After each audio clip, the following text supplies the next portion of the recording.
نهاية ستار أسوأ نهاية لمسلسل أنيميشن على الإطلاق، ده اللي كنت بقوله زمان عليه، وعملت فيديو كامل عن قد إيه نهاية المسلسل كانت وحشة، والحقيقة معظم الناس شايفة كده. بس لو قلتلك إنه النهاية أحسن بكتير من ما أنت فاكر، بس إحنا عمرنا ما فهمناها.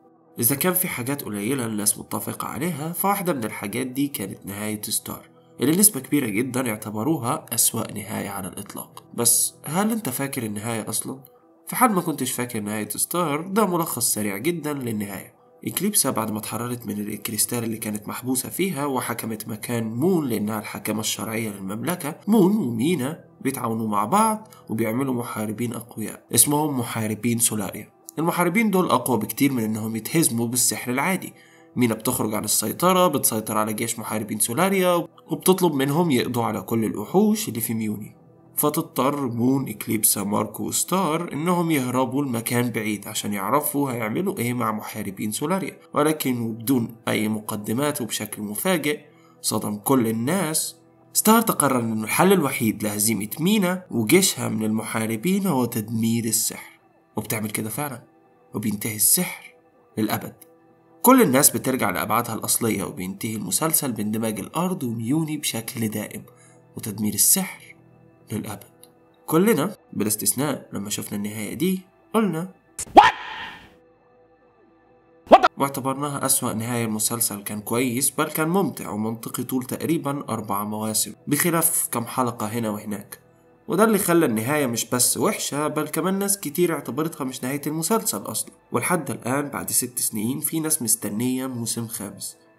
بس ليه مسلسل كان حلو بنسبة كبيرة يفشل في أهم حاجة وهي النهاية كويسة؟ ده السؤال اللي خلاني أرجع للمسلسل أكتر من مرة بدور عن إجابة، لحد أما بالصدفة لاحظت حاجة في حلقة ستورم ذا كاسل، الحلقة اللي توفي بيكون واخد ماركو عنده. بتروح ستار عشان تديله العصاية السحرية، ولما بتديها له توفي بيرفض إنه ياخدها وبيطلب منها إنها تدمرها. سربرايز! الموضوع مش منطقي. ازاي شخص نعرف انه جنرال حرب وانشق عن مملكة من الممالك وبيكره بشر الميوني يرفض اقوى سلاح في عالمهم، السلاح اللي خلى حد ضعيف زي لودو يسيطر على المملكة كلها في وقت قليل؟ الا اذا كان في حاجة احنا مش شايفينها. اكيد كل ده مش عشان يرجع صباعه لنفسه تاني. ومن هنا اكتشفت ان ببساطة احنا فهمنا النهاية غلط. المشكلة مش في البشر او الوحوش او اي حد تاني زي ما كنا فاكرين، المشكلة الحقيقية في السحر. بس ايه هي مشكلة السحر؟ عشان نعرف مشكلة السحر لازم نعرف اصلا ايه هو السحر بالظبط في عالم ستار. السحر في عالم ستار بيجي من مكان بين الأبعاد، وبيستخدم في عالم ستار تقريبا في عمل كل حاجة: فتح الأبواب، صنع محاربين أقوياء، السفر عبر الزمن، السفر عبر الأبعاد، التحكم في الطبيعة، في التواصل بينهم وبين بعض عبر الأبعاد، بل حتى في كائنات حية بالكامل معتمدة في وجودها عليه. ببساطة أي حاجة تقدر تتخيلها ممكن يعملها السحر، الصعوبة في السيطرة عليه. فمش كل الناس تقدر تعمل كل ده، لأنك محتاج تتعلمه وفي نفس الوقت تتدرب عليه. لكن الأكيد أنه أقوى مستخدمين للسحر ده هو العيلة الملكية في ميوني، واللي معاهم عصاية سحرية بتساعدهم يستخدموا السحر ده لصالح المملكة. المشكلة أنه مش عارف أقولها إزاي، دي مش الحقيقة أنهم بيستخدموها بشكل أناني وبيدعموا بها البشر بس، وبالتالي وبشكل غير عادل بتاتا بيضطهدوا الوحوش. فهم حتى بيطردوا بعض الوحوش برا المملكة وبيسيطروا على معظم الأراضي الزراعية، وبشكل أو بآخر بيستخدموا السحر عشان يهزموا أي حاجة في طريقهم. الشيء اللي مش عادل هو أنه مع مرور الوقت بقيوا أقوى من أنه أي حد يقف في وشهم. مشكلة السحر الحقيقية أنه فعال في حل أي مشكلة تقريبا بكل سهولة. كل اللي انت محتاجه عشان تحقق هدفك هو انك تكون عندك عزيمة كافية انك تعمله، وده اللي هيكون عند اي حد عايز يعمل اي حاجة تقريبا.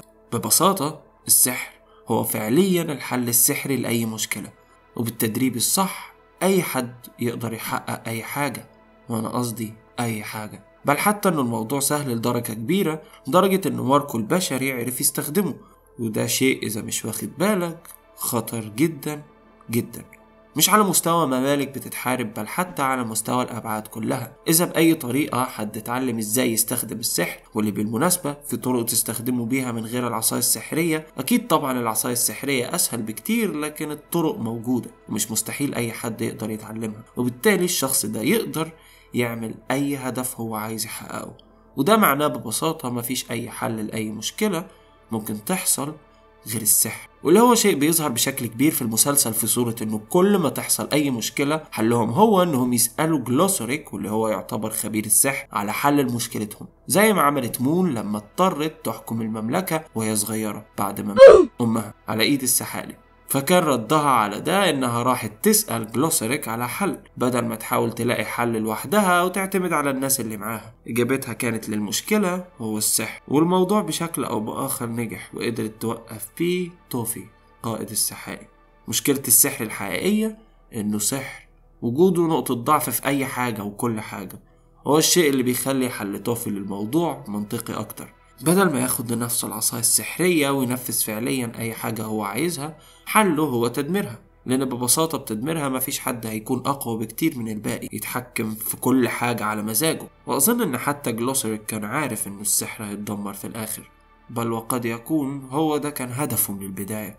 في حاجة ناس كتير بتنساها، هو إن جلوسوريك بيسافر عبر الزمن، بالتحديد بيرجع للماضي في الحلقة دي بيعلم جلوسوريك ميتيورا الصغيرة انها تستخدم السحر بدون الحاجة العصاية السحرية، واللي هو شيء مش منطقي انه يعلمها حاجة تعلمتها مون وهي عندها 19 سنة، وتعلمتها ستار وهي عندها 16، تعلمها ميتيورا وهي تقريبا 2 أو أكتر بشوية.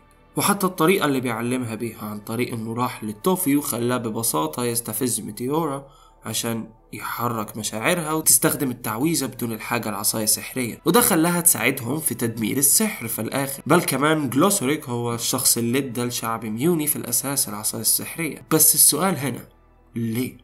قصدي لو هو شايف انه السحر خطر ومش المفروض يكون موجود تحت تصرف حد، ليه اداهم العصاية السحرية اللي بتسهل استخدام السحر؟ وليه قال لهم انها سحرية؟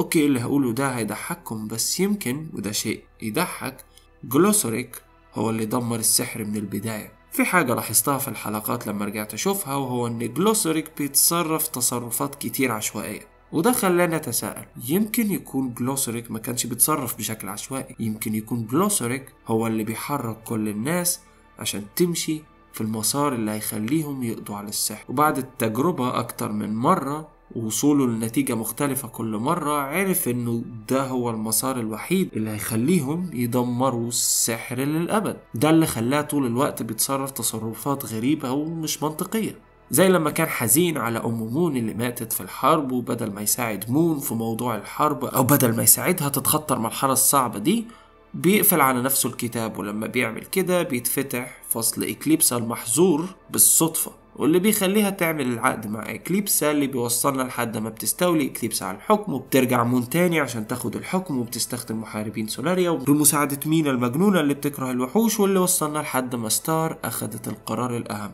وهو قرار تدمير السحر. حاجة كمان غريبة في حلقة ستورم ذا كاسل، توفي بيقول لها إن التعويذة اللي هتدمر بيها العصاية السحرية هي أول تعويذة اتعلمتها، واللي هو شيء غريب كان في البداية، بس بعد التفكير منطقي. فأول حاجة لازم تتعلمها في أي سلاح خطير زي كده هو إزاي تدمره بشكل يخليه غير فعال في إيد أي عدو ممكن يستخدمه ضدك. من الآخر كل تصرف عشوائي، كل حركة غريبة من جلوسوريك، كل مرة بيوجههم فيها بشكل غير مباشر، كانت عشان نوصل للنقطة دي. يعني جلوسوريك كان هدفه تدمير السحر، وده بيفسر تصرفه في الحلقة الأخيرة وفرحته لما نجحوا إنهم يدمروا السحر، وبيفسر ليه هو علم ميتيورا ازاي تستخدم السحر بدون العصاية السحرية عشان تساعدهم في تدمير السحر، لأن ده المسار الوحيد اللي هيؤدي لتدمير السحر. أي حد تاني، أي بعد تاني، أو أي تغيير في الأحداث اللي احنا شفناها في المسلسل، وكان الموضوع هيفشل، وكان هيفضل السحر خطر حقيقي على كل الأبعاد. ستار ضد قوى الشر مسلسل عجب ناس كتير لأن قصته مميزة ومختلفة، ده غير انه كان عالم مميز مليان بشخصيات واسرار فضلت تنكشف على مدار 4 مواسم. وبالرغم من انه اكيد كان في مشاكل، الا انه اكبر مشكلة كانت النهاية لكونها مش منطقية بالنسبة لناس كتير. تدمير السحر وبالتالي فصل كل الابعاد عن بعض، وكمان تدبير كل الكائنات السحرية، مبالغة كبيرة عشان تهزم شرير واحد. فبعد هزيمة مينا ما كانتش هتقف هي او اي حد عايز يستخدم السحر للشر. ده حتى في الحلقة الأخيرة بعد ما بيدمروا السحر ويرجعوا تاني لميوني، مينا بتقول لهم وبشكل واضح وصريح إنها مش هتستسلم، وده معناه إنها كانت ممكن تحاول تلاقي طرق تستخدم بيها السحر في إنها تحقق هدفها، وده معناه إن هي ما كانتش هتقف هي أو أي حد عايز يستخدم السحر للشر. مش بس في بعد ميوني بل كمان ممكن حتى من الأبعاد التانية. نهاية ستار أكبر مشكلة فيها إنها عمرها ما لمحت لنا إن ستار هتدمر السحر، أو على الأقل ما كانتش واضحة في ده بنسبة كبيرة، واللي بيخلي النهاية عشوائية. لو شفنا ستار قبلها بحلقات بتتكلم عن مشاكل السحر الحقيقية بشكل مباشر، أو حتى حلقة واحدة بتكتشف فيها ستار بشكل واضح إن الموضوع في إيد أي حد حتى إيدها هي خطر، كان ممكن نتوقع النهاية أو نتقبلها. لكن محاولتهم بمفاجأتنا بالنهاية خلاها مش منطقية ومش مفهومة. بس بعد ما رجعت للمسلسل تاني بانت إنه كان في أدلة مخفية بتكون في كلمات بسيطة في وسط حلقة أو مشهد صغير، واللي بتفسر ليه إحنا وصلنا لهنا، وليه هو ده الحل الوحيد لعالم آمن أكتر. نهاية ستار فيها مشاكل وفيها حاجات كتير كانت ممكن تطلع أحسن، لكن الأكيد دلوقتي إنها مش أسوأ نهاية على الإطلاق، على الأقل بالنسبة لي. ودلوقتي لو عجبك الفيديو حط لايك وقول لي رأيك في التحليل ده في التعليقات. أما لو عايز تشوف فيديو تاني شوف الفيديو ده.